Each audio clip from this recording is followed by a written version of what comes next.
நான் அருட்தந்தை வசந்தன், யாழ் மறைமாவட்ட குருவானவர். அண்மையிலே எங்களுடைய ஒரு சகோதர குரு ஜீவந்த பீரிஸ் அவர்கள் தமிழ் மக்கள் நாங்கள் அனுபவித்தது இனப்படுகொலை என்பதை மிகப்பெரிய உண்மையை துணிச்சலோடு, உண்மைக்கு சான்று பகர்கின்ற மனப்பான்மையோடு சிங்கள மக்கள் செறிவாக வாழுகின்ற கொழும்பு மாவட்டத்தில் இருந்து கொண்டு அவர் இந்த செய்தியை சொல்லியிருக்கின்றார். அவர் கலந்து கொண்ட ஒரு நிகழ்விலே பங்கு பெற்றி இந்த ஒரு சொல்லை மட்டும் பயன்படுத்தியிருந்தார். ஆனால் அதைவிட அவர் அதிகமான விடயங்களை அங்கே பகிர்ந்திருந்தார். ஆனால் சிங்கள பெரும்பான்மையினர் அவர் குறிப்பிட்ட ஏனைய விடயங்களை தவிர்த்து இந்த இனப்படுகொலை என்ற ஒரு வார்த்தையை மட்டும் அவர்கள் முக்கியத்துவம் கொடுத்து அதற்கு மாற்றீடாக எங்களுடைய இன்னும் ஒரு சகோதர குருவானவர் ஜூட் கிருஷாந்த, அவர் உயர் மறைமாவட்டமாகிய கொழும்பை பிரதிநிதித்துவப்படுத்துகின்றவர். அவர் ஒரு அப்பட்டமான பொய்யை இந்த பொது வழியிலே அவர் தெரிவித்திருக்கின்றார். என்னவென்று சொன்னால், இலங்கை மக்கள், தமிழ் மக்களுக்கு, வடக்கு கிழக்கு தமிழ் மக்களுக்கு எதிராக நடத்தப்பட்ட போர் அது தமிழ் மக்களுக்கு எதிராக நடத்தப்பட்ட போர் அல்ல, பயங்கரவாதத்துக்கு எதிரான போர். அந்த போரிலே பயங்கரவாதிகள் மட்டும்தான் கொல்லப்பட்டார்கள் என்று. இங்கே நாங்கள் சிவில் சமூக அமைப்புகளின் தலைவர்களாக, தமிழ் மக்களுடைய பிரதிநிதிகளாக இதை நாங்கள் வன்மையாக கண்டிக்கிறோம். இது அப்பட்டமான பொய். ஏனென்றால் இந்த 21ஆம் நூற்றாண்டிலே தகவல் தொழில்நுட்பங்கள் வளர்ச்சி அடைந்திருக்கின்ற இந்த நேரத்திலே ஒரு குருவாக இருந்து கொண்டு இவ்வாறு பொய்யுரைப்பது மிக மிக கண்டனத்துக்குரியது. ஏனென்றால் நான் ஒரு குருவானவராக 30 வருடங்கள் இந்த போருக்குள்ளே வாழ்ந்தவன், 13 வருடங்களாக ஒரு குருவானவராக பாதிக்கப்பட்ட என்னுடைய மக்களோடு நான் பயணித்து கொண்டிருப்பவன். எங்களுடைய மக்கள் மிகப்பெரிய இனப்படுகொலைக்கு உள்ளாக்கப்பட்டார்கள். இது மிகப்பெரிய உண்மை. இதற்கு சான்றுகள் உள்ளது. இதற்கு பல்வேறு சாட்சிகள் இன்றும் வாழ்ந்து கொண்டிருக்கிறார்கள். ஆயிரக்கணக்கான மக்கள் கொத்து கொத்தாக கொல்லப்பட்டார்கள். இன்று செம்மணியிலே தோண்ட தோண்ட எலும்புக்கூடுகள் வந்து கொண்டிருக்கிறது. செம்மணி போன்ற பல புதைகுழிகள், அது கொக்குளாயாக இருக்கலாம், அல்லது மன்னார் சதோசாவாக இருக்கலாம், அல்லது மன்னாரில் இருக்கின்ற திருக்கேச்சுரத்திலே அண்மையில் இருக்கிற புதைகுழியாக இருக்கலாம். பல மனித புதைகுழிகள் இன்றும் தோண்டி எடுக்கப்பட்டு கொண்டிருக்கிறது. தோண்ட தோண்ட எலும்புக்கூடுகள் வந்து கொண்டே இருக்கிறது. இதெல்லாம் இலங்கை அரச படைகள் அப்பப்போது இருந்த அரச ஆட்சியாளருடைய அனுசரணையோடு தமிழ் மக்களை கொன்றளித்தார்கள். இன்றும் கட்டமைக்கப்பட்ட விதத்திலே இனப்படுகொலை வடக்கு கிழக்கிலே தமிழர் தாயகத்திலே நடந்து கொண்டிருக்கிறது. அருட்தந்தை ஜீவந்த பீரிஸ் அவர்கள் எதேச்சையாக இந்த விடயத்தை சொல்லவில்லை.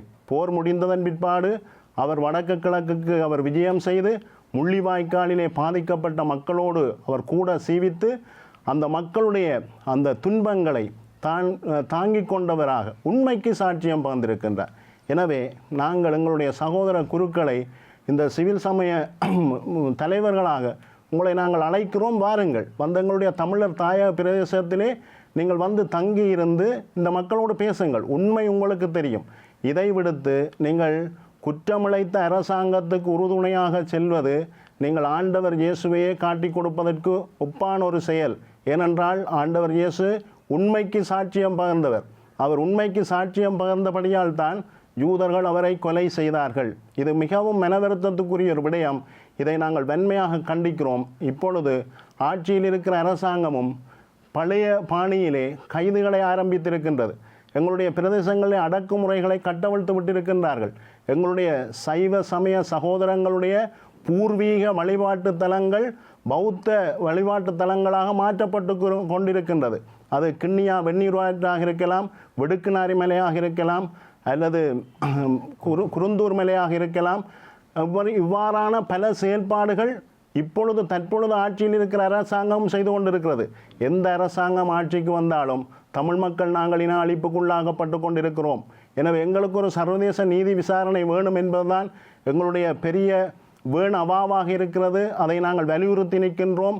எனவே எங்களுடைய ஆயர்கள், மக்களை பிரதிநிதித்துவப்படுத்துகின்றவர்கள், இந்த இலங்கை திருச்சபையை பிரதிநிதித்துவப்படுத்துகின்றவர்கள் உண்மைக்கு சாட்சியம் சொல்ல வேண்டும், உண்மையை கண்டறிய வேண்டும். அதை விடுத்து ஒரு மிகப்பெரிய அராஜகத்தையும் அடக்குமுறையையும் செய்த ஒரு அரச இயந்திரத்தோடு நின்று கொண்டு பொய் உரைப்பது மிகவும் வன்மையாக கண்டிக்கத்தக்க ஒரு விடயம். இன்று பல நாடுகள் இதை ஏற்றுக்கொள்ளுகின்றது. ஐநா கூட ஏற்றுக்கொள்ளுகின்ற தருணத்திலே இருக்கின்றது. பல நாடுகளிலே மே 18 இந்த ஆண்டிலே இது இனப்படுகொலை என்று அவர்கள் தங்களுடைய நாட்டு பாராளுமன்றங்களிலே பேசியிருக்கிறார்கள். எனவே எங்களுடைய சகோதர குரு ஜீவந்த பாதிக்கப்பட்ட மக்களாகிய எங்களுக்காக குரல் கொடுத்திருக்கின்றார். இவ்வாறு உண்மையை உரைத்து சொல்லுகின்ற பலர் தெற்கிலே இருந்து உருவாகின்ற பொழுதுதான் ஒரு நல்லிணக்கம் ஏற்படும். இந்த இலங்கை தீவிலே தமிழர்கள் நாங்களாகவும் சிங்களவர் நீங்களாகவும் எல்லோரும் சந்தோஷமாக வாழலாம். அதை விடுத்து இன்னும் எங்களை அடக்குமுறை செய்கின்ற இந்த அரசாங்கங்களோடு கைகொடுத்து நிற்பது என்பது நாங்கள் இன்னும் இந்த அழிவின் பாதையிலே தமிழ் மக்கள் வடக்கு கிழக்கிலே வாழுகின்ற தமிழ் மக்கள் நாங்கள் இந்த அழிவின் பாதையிலே செல்வதற்கு நீங்களும் கை கொடுப்பதாக ஒரு செயற்பாடாகத்தான் அமையும் என்பதை இந்த இடத்திலே நாங்கள் ஆணித்தரமாக தெரிவித்து நிற்கின்றோம். குறிப்பாக இந்த தற்பொழுது ஆட்சியில் இருக்கின்ற அரசாங்கம் இந்த தையிட்டி விகாரை ஒரு மக்களுடைய ஒரு தனியாருடைய காணியிலே கட்டியிருக்கின்றார்கள். எல்லோருக்கும் வடிவாக தெரியும் இது அப்பட்டமான ஒரு அராஜக செயல். அந்த இடத்திலே குறிப்பாக மயிலிட்டியிலே எங்களுடைய 2 இந்து ஆலயங்கள் இருந்திருக்கின்றது, ஒரு கத்தோலிக்க ஆலயம் இருந்திருக்கின்றது. அதையெல்லாம் இராணுவத்தினர் உயர் பாதுகாப்பு வலயம் என்று பல நூற்றாண்டு காலம் பழமை வாய்ந்த ஆலயங்களையெல்லாம் இடித்து தள்ளி துவேஷம் செய்து போட்டு இன்றைக்கு புதிதாக சட்டத்துக்கு முரணான விதத்திலே கட்டப்பட்ட அந்த புத்த விகாரைக்காக இன்று இந்த அரச இயந்திரம் துணை போய்கொண்டிருக்கின்றது.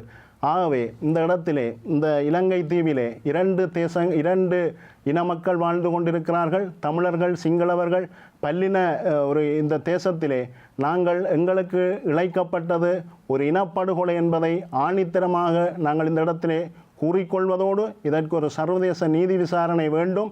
இதை விடுத்து இந்த உண்மைகளை மூடி மறைக்கின்ற கைங்கரியத்திலே யாரும் ஒத்துழைக்க வேண்டாம் என்பதையும் இந்த இடத்திலே நாங்கள் சொல்லி நிற்க விளைகின்றோம். தற்போது ஆட்சியில் இருக்கின்ற அரசாங்கம் ஆட்சிக்கு வருவதற்கு முன்னர் பல்வேறு வாக்குறுதிகளை கொடுத்து அவர்கள் ஆட்சிக்கு வந்தார்கள். பயங்கரவாத தடை சட்டத்தை நாங்கள் ரத்து செய்வோம், அரச கைதிகளை விடுதலை செய்வோம், மக்களுடைய காணிகளை மக்களுக்கே வழங்குவோம் என்றெல்லாம் சொன்னார்கள். ஆனால் எதுவுமே நடந்த பாடில்லை. இன்றும் தாயக பாடல்களை கேட்ட இளைஞர்கள் கைது செய்யப்படுகின்றார்கள். தமிழர் தாயகத்தினுடைய ஒரு பூர்வீக கொடியாகிய சிகப்பு மஞ்சள் கொடிகளை பயன்படுத்தியவர்கள் கைது செய்யப்படுகின்றார்கள். எனவே எங்களுடைய சுதந்திரம் இன்று அளிக்கப்பட்டு கொண்டிருக்கிறது, நாங்கள் ஒடுக்கப்பட்டு கொண்டிருக்கிறோம். எனவே இந்த அரசாங்கம் தன்னுடைய சுயமுகத்தை இப்பொழுது காட்ட ஆரம்பித்திருக்கின்றது என்பதைத்தான் நாங்கள் உணரக்கூடியதாக இருக்கின்றது. எனவே இந்த இடத்திலே நாங்கள் எங்களுடைய சர்வதேச சமூகத்தை நாங்கள் வினயமாக கேட்டு நிற்கின்றோம். முள்ளிவாய்க்காலிலே நீங்கள் எங்களை கைவிட்டீர்கள், போர்கள் நடக்கின்ற பொழுது எங்களை கைவிட்டீர்கள், எங்களுடைய இந்து ஆலயங்கள் எங்களுடைய கிறிஸ்தவ ஆலயங்கள் தாக்கப்படுகின்ற பொழுது எங்களை கைவிட்டீர்கள். இப்பொழுது நாங்கள் நாதியற்றவர்களாக இருக்கின்ற பொழுது இந்த சர்வதேச சமூகம் விரைவாக இந்த தமிழ் மக்கள் சார்பாக இருந்து கொண்டு எங்களுக்குரிய ஒரு நிரந்தரமான தீர்வை பெற்றுத்தர வேண்டும் என்பது இந்த தமிழ் மக்களுடைய பிரதிநிதிகளாகிய எங்களுடைய ஏகோபித்த குரலாக இருக்கின்றது.